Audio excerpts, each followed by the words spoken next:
Já vás vítám u dnešního videa. Dneska bych vám chtěla ukázat 3 tipy na silvestrovské mňamky. Budu dělat jednohubky plný rajčátka, americkou limonádu, tak se vám video bude líbit. Tak jdeme na to.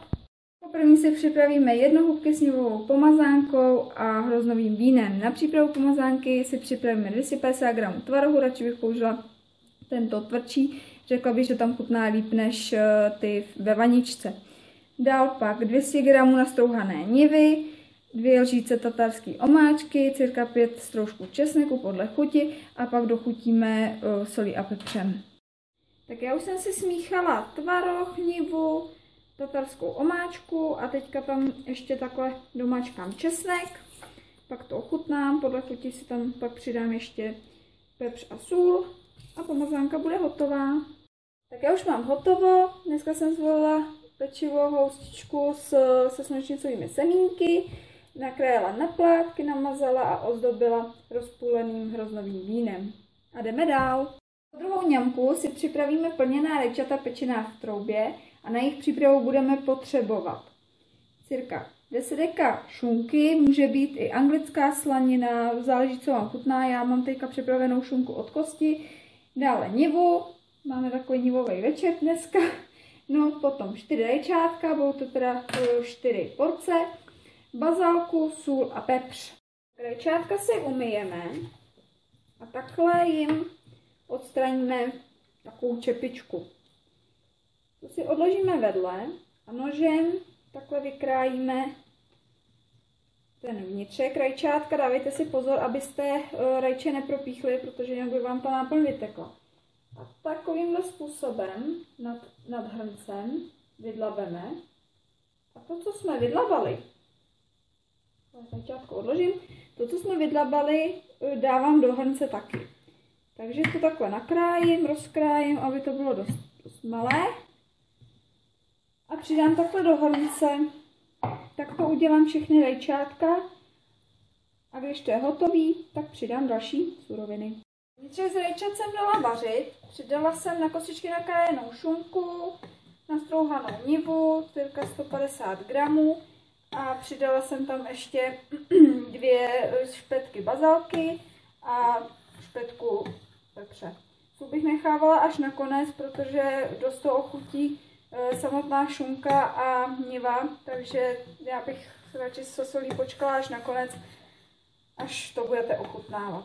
Jinak já i do této směsi někdy přidávám žampiony, ale vzhledem k tomu, že můj manžel nemá rád houby, tak to tam teďka nedávám, protože jinak by mi to nepapal.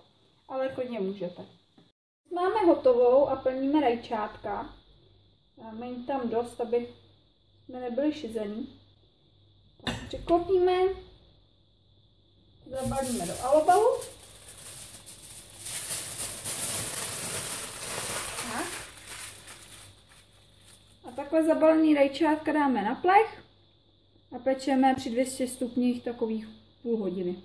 A jako poslední mňamku, v tomto případě teda nealkoholickou, si připravíme nápoj, a to americkou limonádu. Takže tam budeme potřebovat džus, já používám pomerančový, kvalitní sirup ovocný, vodu, používám neperlivou, můžete i perlivou. Já jsem zvolila za ovoce mandarinku a banán, můžete klidně i jiné ovoce podle chuti a kostičky ledu. Do větší sklenici si vložíme 4 kostky ledu, přidáme nakrájené ovoce, zalejeme frťanem sirupu, necháme klesnout. Tak. A teďka pomalu budeme nalívat džus.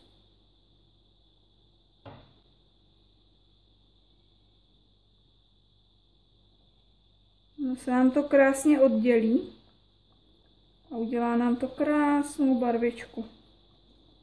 Tak. Já cirka tady přestanu nalévat džus a doleju vodou, abych to neměla tak sladký. Kdo má rád sladký, může nechat neředěný.